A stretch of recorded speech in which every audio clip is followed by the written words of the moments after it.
স্তবক powder lipstick nail polish পঞ্চফল পঞ্চমিষ্টি ঝাঁঝ ঘন্টা কষাকষি ধান দুর্বা তেল তুলসী সব লাগে।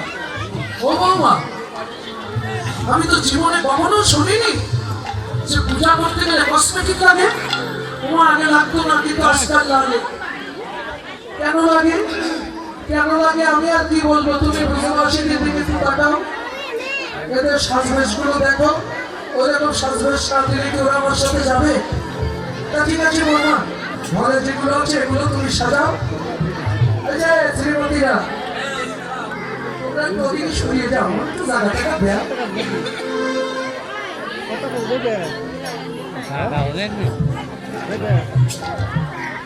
যাও একটু সরিয়ে যাও। হ্যাঁ হ্যাঁ ঠিক আছে। তো বলছি বৌমা, তুমি ঘরে যেগুলো আছে এগুলো সাজাও। তুলসী বচনের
রাধারানী তো সাজালে সবার সাথে করিলা শেখা।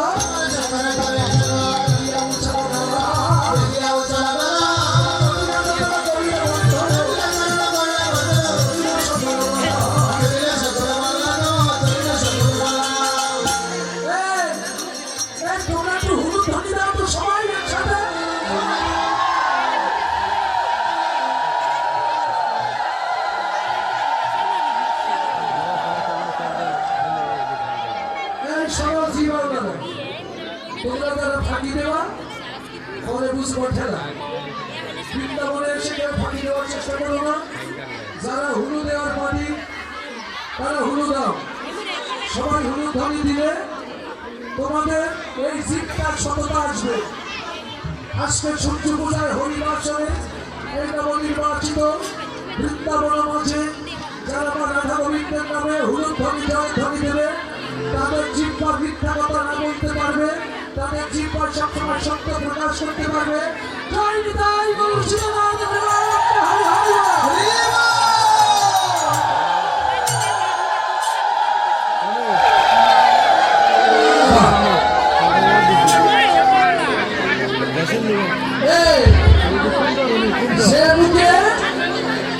হরিকথা বলার মধ্যে মিথ্যি কথা বলে, তাদের জিহ্বা ভেদ জিহ্বা। ভেদ মানে ভেদ, বুঝেছ?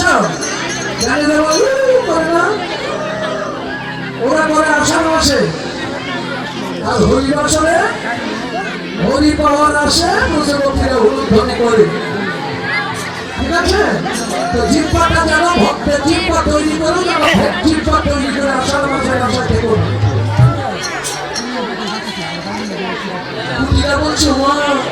আজকে তো আমাদের বাড়িগুলো দুটো পরে মধ্যে হঠাৎ করে এত হুড়োহুড়ি কেন?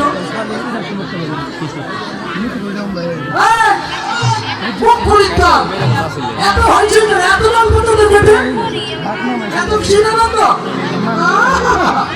একবার স্ফটিকের নাম বলেন না এত আনন্দ কেন? জটিলা বলছে কুটিরা একটু আসতে বল, তোর বৌদি শুনতে পেলে রাগ করবি। তোর বৌদি রাত্রির স্বপ্ন দেখেছে যে তোর দাদা নাকি মারা গেছে, তোর দাদা নাকি মারা গেছে। তাই স্বপ্ন যদি দেবতা বলে গেছে সূর্যদেবের পূজা করলে সপমঙ্গল চলে যাবে। তাই তোর বৌদি সূর্যদেবের পূজা দিতে যাচ্ছে সঙ্গীদের সাথে করে। কয়কটিলা সব ছবিরা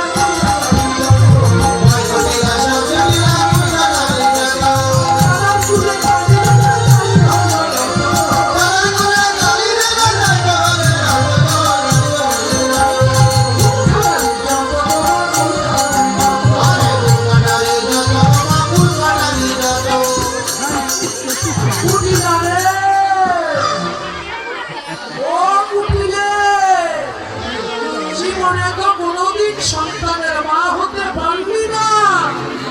সন্তান হারানো যে কি বেদনা এটা তুই এ জীবনে বুঝবি না। বুঝেছি না, বুঝেছি।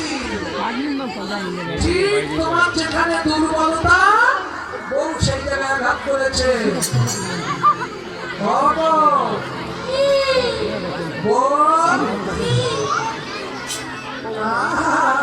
পড়ার মধ্যে সুর দেখো আমার মাকে বৃদ্ধা পেয়ে তুই এমন ভাবে ভুল বুঝিয়ে তুই সূর্য পূজার ছল করে ওই কেষ্টর সাথে দেখা করতে যাচ্ছিস না বল? নদী সব কাজে তোর এরকম অবিশ্বাস। যদি আমার কথা বিশ্বাস না তুই আমার সাথে চল, আমি পূজা করি নিজের চোখে দেখে আসি।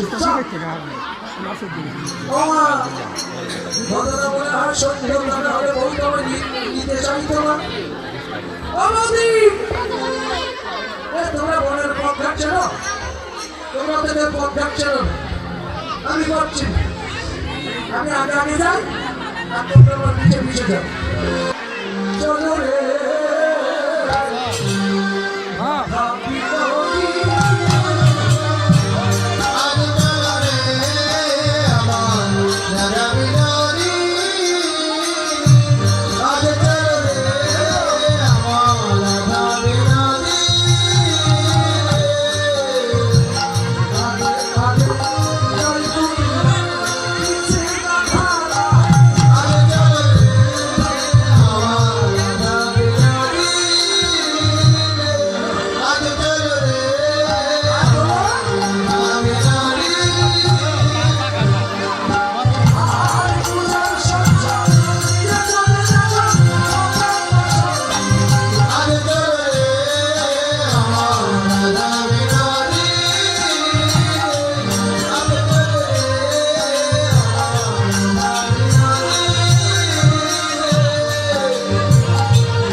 শুনে শুনে বসো।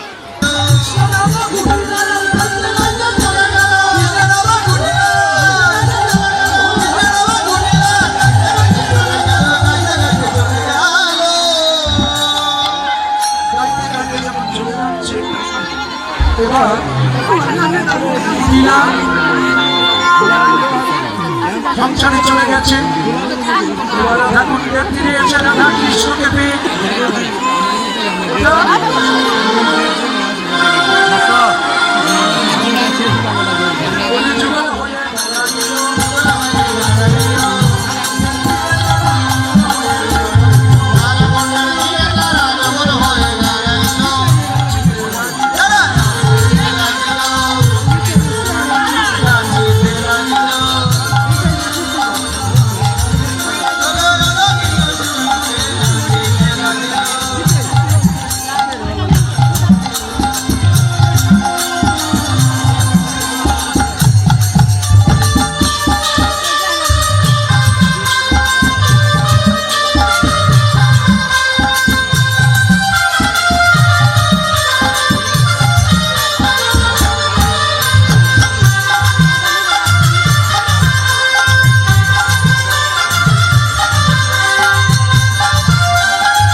জটিলার কাছে যে বলছে ও জটিলা তোর বউ কোথায় গেছে রে? বলছে কেন সূর্য পূজায় গেছে? বলছে সূর্য পূজায় গেছে না সাই করতে গেছে। আমি নিজের চোখে দেখে এসেছি। সেই অঙ্কের বেটা কেলিয়ে ছড়া কেসটা তার গলা জড়িয়ে ধরে তোর বউ কি নচাচ্ছে রে? একবার দেখে আয়। কোথায় যাবে? এখানে তো জায়গাই নেই। ওরা তো ছিল এক জায়গায়। এই আপনারা একটু সেফি সেফি যান, ওদের একটু জায়গা নেই ঠিক নৃত্য করার একটু জায়গা দিও। নৃত্য করার তোমার সাথে জায়গা থাকে তোমার নৃত্য করার জটিলার সঙ্গে আয়ান এসেছে। বলছো মা আমিও তোমার সাথে যাবো। ওই কলঙ্কিনীকে যেখানে পাবো এই কলার খাতা ভিতরে চূর্ণ করে দেবে। জটিলা বুড়ি ছিল আগে আগে, আয়ান ছিল আগে আগে। আর আমরা জানি যে এদিকে শুকনামে পানি আসি তোমার শাশুড়ি আসছে, তোমার স্বামী আসছে। তোমার কৃষ্ণগুলি ভাই দেবে আস্তে আস্তে সুখের বাণী জীবনে শুনিয়া তোমরা কৃষ্ণের চরণ পদ্ম করে নিরীক্ষণ। হে গোবিন্দ, হে বিদধারী মধুসূদন, তুমি আমার রক্ষা করো। আমার স্বামী আসছে, আমার শাশুড়ি আসছে, তুমি আমার বাঁচাও। কৃষ্ণ বলছে শোনো না, তুমি এক কাজ করো, কৃষ্ণ ঠাকুর বাঁচাও।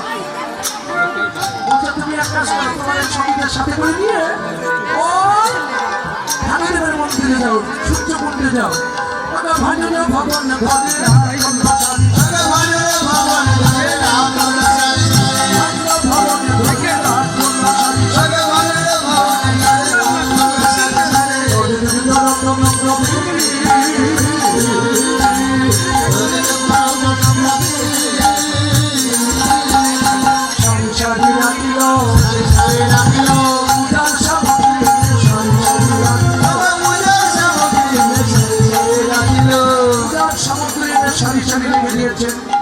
জটিলার আয়ান এসে প্রথমে রাধা কুণ্ডে দেখে যে তারা কেউ নেই।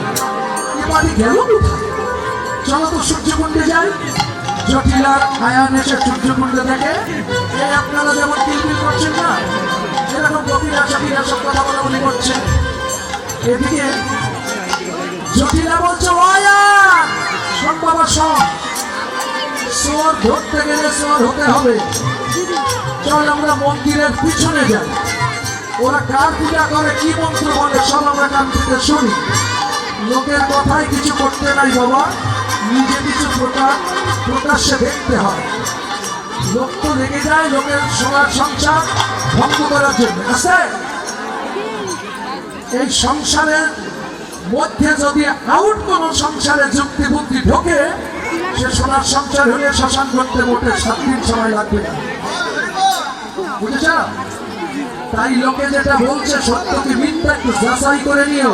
এবার চল বাবা, ওরা কার পূজা করে কি বলা বলি করে সব আমরা শুনি। জটিলা মনে করছে যে আমরা এসেছি মিথ্যা বলে ওরা কেউ জানে, কিন্তু ওরা আসার আগে যেখানে খবর হয়ে যায় এটা কিন্তু ওরা জানে। তাই ওই মন্দিরের পিছনে ওই ঝোপের আড়ালে জটিলা রায়া চুক্তি করে বসে পটু বলছে কানাই ফাঁসিটা নামা না, ভাবছে আমার কি ধরতে চান, তুই এক কাজ কর, তুমি ছাড়ো আমার তুমি দেখে না কেন লজ্জা ছাড়া কিচ্ছু। শোনো, তুমি এখন রাধারানীকে বাঁচাবার জন্য কি করবো তাই করো। তোমার মাথা কি বুদ্ধি আছে, কি করবে?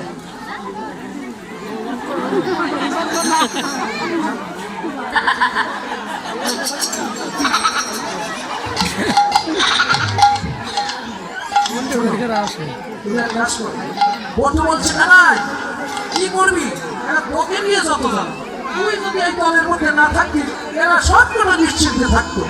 কেননা সবাই জানে তোকে যারা ভালোবাসে সব কলঙ্কি, তাহলে সাধু বলে তোর পৃথিবীতে থাকবে না। তাহলে তুই কি করবি? আমি দেখ রাধাকে বাঁচাতে হবে, তুই যদি না থাকিস বেঁচে যা। এবার কৃষ্ণ বলছে এই সাথীরা, তোমরা তো এসেছো সব পূজা করতে, ফুল এনেছো, ফুল ফুল এনেছ, তাহলে কৃষ্ণকে ওই ঘটের পাশে ফুল দিয়ে ঢেকে রাখতে হবে। তাহলে কেন তখন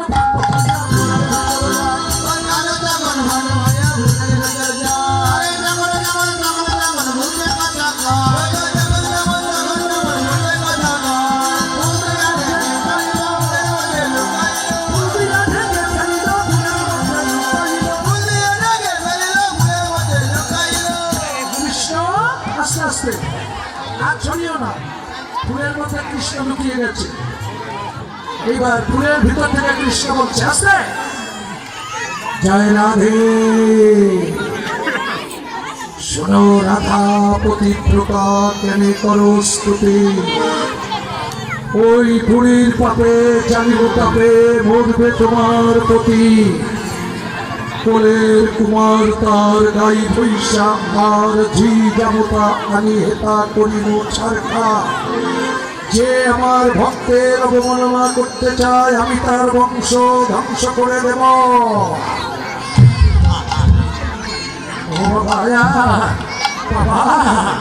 মন্দিরের মধ্যে গম্ভীরতাতে কথা বলছে কে দেখতো বাবা? আয়াম তো আগেকার মানুষ অনেক লম্বা, মন্দিরের পিছনে জানলা দিয়ে না মুখি মেরে দেখে বলছে ওমা ঘটের ভিতর থেকে কথা হচ্ছে, ওই ফুলের মধ্যে থেকে সাউন্ড আসছে। এইবারে বুঝি আমি আর বাঁচবো না। তোরে আমি তোরে কেন ওই যে মুখ পড়ে কথা শুনে কেন এসেছিলাম, যদি না আসতাম তোকে হারাতে হতো না। এইবার রাধারানী বলছে হে দিনমণি কর অবধা,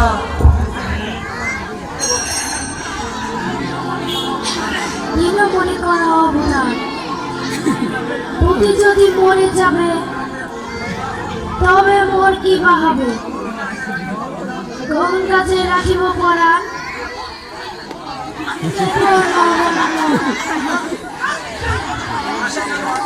ফাঁসি যাবে আগে তারা, শাশুড়ি সহের যারা। ও ভগবান, তুমি আমার সংসার বাঁচাও, আমার শাশুড়ি বাঁচাও, আমার শান্তি ভালো বাঁচাও। নাকি?